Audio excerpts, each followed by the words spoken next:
Bob Iger, he has confirmed that there are multiple Star Wars shows in development for Disney's streaming service in 2019.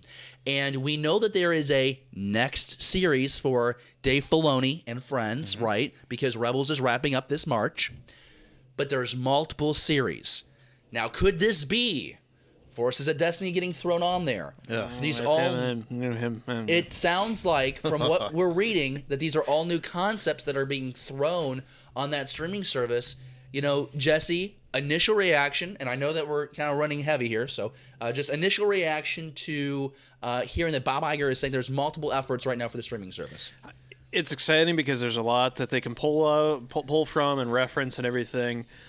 I caution don't go completely overboard, and we were kind of talking about this pre recording and everything about, like, there's been rumors about an Old Republic like series. Those games and the story that presented in those games, I don't know if we actually need to see those on film. Like those actual story arcs that are already there, play out on film. Right. If they're introducing maybe a minor side story involving some of those characters, okay.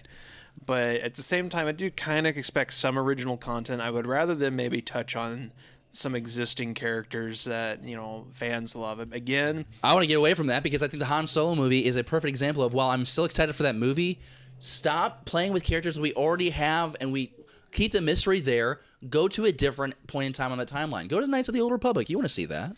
Yeah, I mean, again, maybe create some new characters within that timeline, but maybe not mess so much with existing characters. Or bring in EU characters that we liked, like Dash Render. Kyle Katarn.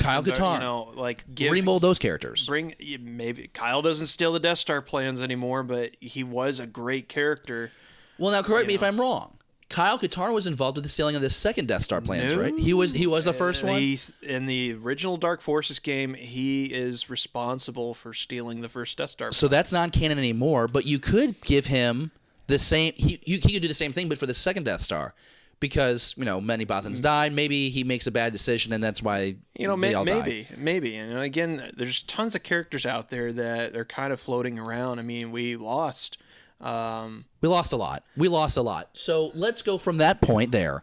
David, we've talked about how they could go in a couple of different places with all this content. We've talked about different characters they could resurrect, bring back into the mix. And we talked about last week how Lucasfilm Story Group is looking to bring in more EU characters back into the mix.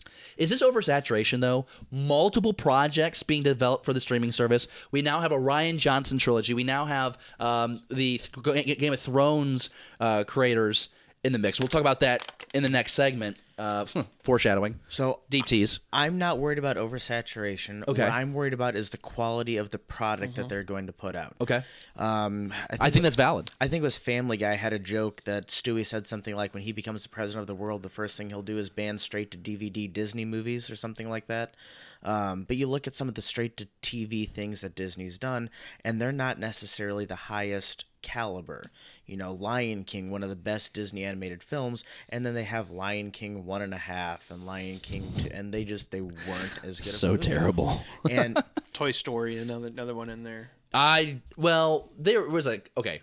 I have to defend Toy Story because I love that freaking franchise. Toy Story 3 was nuts. 1, 2, and 3 was great. 1, 2, and 3 was great. There was like that smaller animation short that they did that was hot garbage. But you see what I mean. I get your point. Disney's known for either being phenomenal or putting crap on TV, and there's very little middle ground there. So if they're going to give me the streaming service with all of these extra television programs, whether they're live action, whether they're animated, they need to make sure the caliber is as good as they can get it. And Bob Iger gives me a little bit of hope because he says that the level of talent in these shows will be, quote, rather significant. So that tells me that they're hopefully getting some heavy hitters in. They're hopefully taking the time and the money to actually put the effort into these streaming shows. And Disney's taking a big gamble with this video streaming service anyway, so they need to make sure they hammer it out and really nail it good when they hit the ground running, or else the whole thing's going to flop. I'm really excited to see what happens, and if you're really excited to see what happens with all these different projects that Bob Iger is talking about, be sure you drop us a comment below specifically about those projects, what you think they might entail. I've got a feeling that we're going to get some Knights of the Old Republic movies